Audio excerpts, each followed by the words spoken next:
अभी यीशु मसीह के नाम में मेरा आप सबको जय मसीह की। एक बार फिर आपके साथ ओल्ड टेस्टामेंट बाइबल के आर्कियोलॉजिकल फैक्ट्स शेयर करूंगी। इससे ये पता चलता है कि बाइबल के अंदर लिखी बातें वो सच हैं, क्योंकि इनके सबूत जमीन के अंदर से उभर कर बाहर आ रहे हैं। बहुत लोगों का ये कहना था कि नूह नबी की स्टोरी सच नहीं है, रियल में नहीं है। उनका कहना था अगर फ्लड पूरी दुनिया में आया होता, दुनिया के अलग अलग गाँव में इसकी हिस्ट्री मिलती। उनका कहना था कि किसी भी और जगह में फ्लड की स्टोरी नहीं है, किसी ने इन्फॉर्म ही नहीं किया हिस्ट्री में कि फ्लड आया था। इस तरह से वो नूह नबी के स्टोरी को क्रिटिसाइज करके बाइबल को गलत ठहराने की कोशिश करते रहे हैं। लेकिन ये कुछ ऐसी टैबलेट्स मिली जिनके अंदर फ्लड का जिक्र आता है। इनकी डेट 2150 BC की है। इसमें और भी उस टाइम के किंगडम या किंग्स के बारे में लिखा है, लेकिन फ्लड के बारे में भी मेंशन किया गया है। इसमें इन्होंने अपनी फ्लड स्टोरी बताई है, सेम स्टोरी जैसे बाइबल में लिखी। इसमें बहुत सारी टैबलेट्स मिली, लेकिन एक टैबलेट के अंदर फ्लड अकाउंट मेंशन किया गया है। सिमिलर स्टोरी बाइबल के अंदर भी लिखी गई है। इसके अंदर जो फ्लड की स्टोरी है, ये मोसेस के द्वारा जो लिखी गई फ्लड की स्टोरी जेनेसिस के अंदर है, उससे भी कहीं पहले लिखी गई। इस फ्लड की स्टोरी इस टैबलेट के अंदर एसोसिएटेड है। Epic of Gilgamesh, Gilgamesh ancient civilization का किंग था और उसके राज्य और उसके किंगडम्स के बारे में और उनके गॉड्स के बारे में टैबलेट्स के अंदर जिक्र आता है। लेकिन सेम टाइम में वो उस ग्रेट फ्लड की भी बात लिखी है जो नूह नबी के टाइम में आया। इससे पता चलता है कि सिर्फ बाइबल के राइटर्स ही सिर्फ इस फ्लड के बारे में नहीं बात करते, बल्कि बाइबल के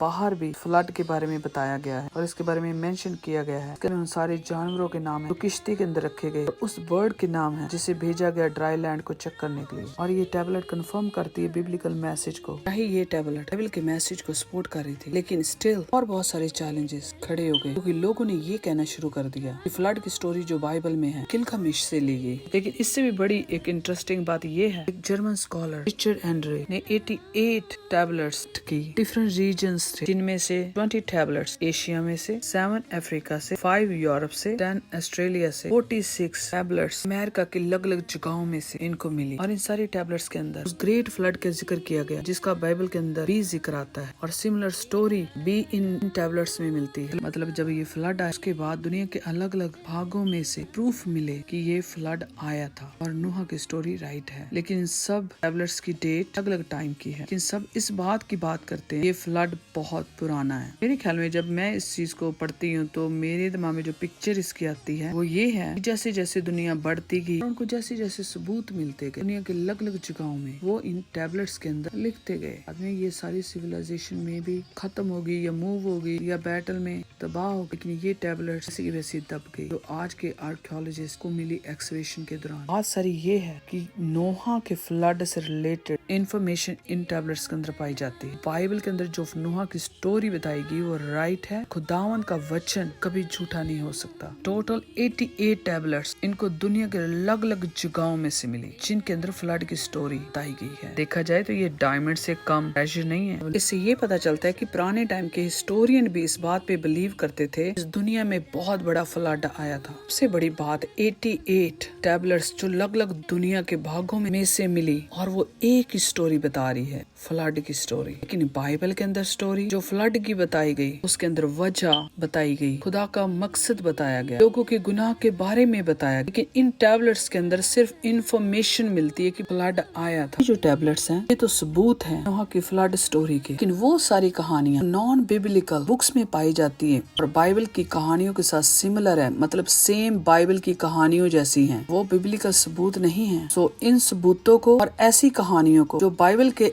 अलावा दूसरी किताबों में पाई जाती है उनको मिक्स ना करना। इसलिए मैं थोड़ा सा आपके साथ शेयर करना चाहती हूँ। बहुत साल पहले मैंने एक स्टडी की थी। जो शैतान है वो हर चीज की कॉपी करता है जो खुदावंद के कलाम में लिखी गई, तो खुदावंद के वचनों को मैनिपुलेट करता है। और इसकी सबसे बड़ी कहानी का प्रूफ इस तरह से उसने बातों को मैनिपुलेट करके हवा को धोखे में रखा और उससे गुनाह करवाया। ये नहीं कहती हवा की गलती नहीं थी, हवा की भी गलती थी कि शैतान उन्हीं को यूज करता है जो उसके वचन को नहीं जानते। पूरी तरह से वो कलाम को मैनिपुलेट करता है। हर आयत जो बाइबल के अंदर लिखी गई वो उसका गलत मीनिंग लोगों तक लेके जाता है, जिसकी वजह से बहुत सारी ऐसी कहानियां जो बाइबल के अंदर लिखी गई वो आपको और भी दुनिया के रिलीजियस किताबों में मिलेंगी, लेकिन उनका करैक्टर या आउटकम उस स्टोरी का बिल्कुल अलग होगा बाइबल से। जब आप उनकी स्टोरीज को पढ़ोगे जो सिमिलर है बाइबल की तरह, ऐसे लगेगी जैसे भूतों प्रेतों की स्टोरीज हैं या ओल्ड टाइम की मन घड़त राजा रानियों की स्टोरीज हैं। आपको सुनकर ये फील होगा कि ये रियल नहीं है। इसलिए शैतान आगे कलाम को यूज करता है, मैनिपुलेट करता है और एक नए नए ऐसे रास्ते बना देता है कि तुम यहाँ से खुदा को पा सकते हो। और उसका कहना है कि खुदा तो एक है, रास्ते अलग अलग है। देखो यहाँ पे भी ये सेम स्टोरीज है। सोचिए ऐसे कैसे हो सकता है? अगर फ्लड की स्टोरी बाइबल बताती है वो फर्क है। जब आप पढ़ते हैं कि ये रियल है, अगर बहुत सारे लोगों ने पास्ट में ये कहा कि ये रियल नहीं है, आपको ये बताना चाहती हूँ इसके पीछे एक और स्टोरी भी है, क्योंकि वो जब दूसरी रिलीजियस किताबों को पढ़ते हैं वो लोग ये कहते हैं कि ये लोग भी सेम स्टोरीज बताते हैं। ये सारी अलग अलग स्टोरीज हैं, सिर्फ एक मिथ है जो लोगों ने सब तरफ फैला रखा था ओल्ड टाइम में। को कभी पता ही नहीं चलता कि शैतान उनको धोखा दे रहा है। ये भी एक शैतान के काम करने का तरीका है। खुदावंद के वचन को गलत तरीके से लोगों के अंदर उसने डाल दिया, मैनिपुलेट कर दिया, उसकी पिक्चर अलग से लोगों को दिखा रहा है। और ये सिर्फ एक नहीं है बल्कि हजारों ऐसी स्टोरीज है जो बाइबल के अंदर पाई जाती है। वो लोग जो कभी भी इस्राएल की धरती पर नहीं गए या ना ही कभी वो हिब्रू कल्चर को जानते थे, लेकिन उनकी किताबों में सिमिलर स्टोरीज पाई जाती है। ये सब क्रिएट करने वाला शैतान है। आज भी लगातार लोगों को बेवकूफ बना रहा है। बहुत ओल्ड क्लेवर सर्पेंट है, लोगों को धोखे में रखा हुआ है। कई लोगों को इसलिए धोखे में रखता है, ये स्टोरीज मिथ है, तुम्हें विश्वास करने की जरूरत नहीं है, देखो ये यहाँ पर भी पाई जाती है। और कईयों को इस तरह से वो धोखा देता है, तुम्हें एक्सेप्ट करने की जरूरत नहीं, ये तो तुम्हारी ओन किताब के अंदर भी है जो तुम फॉलो कर रहे हो ऑलरेडी। मैं इसके ऊपर बहुत लंबी चौड़ी बात नहीं करना चाहती। जब खुदा ने मुझे नेक्स्ट टाइम टाइम दिया तो मैं इसके ऊपर अलग से वीडियो बनाऊंगी। सिर्फ आपको ये बताना चाहती हूँ बाइबल की जो स्टोरीज हैं उसके जैसी सिमिलर स्टोरीज दूसरी नॉन बिब्लिकल किताबों में क्यों पाई जाती है।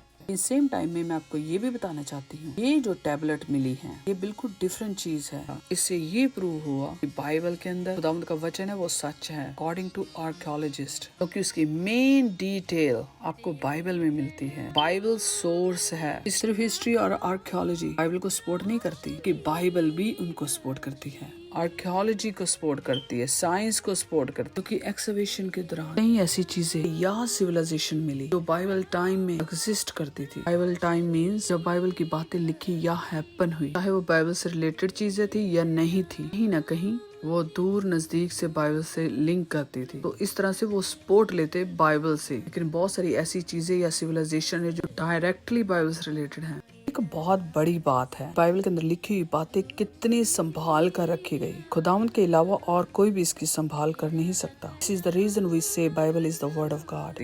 Bible is the word of God. God bless all of you.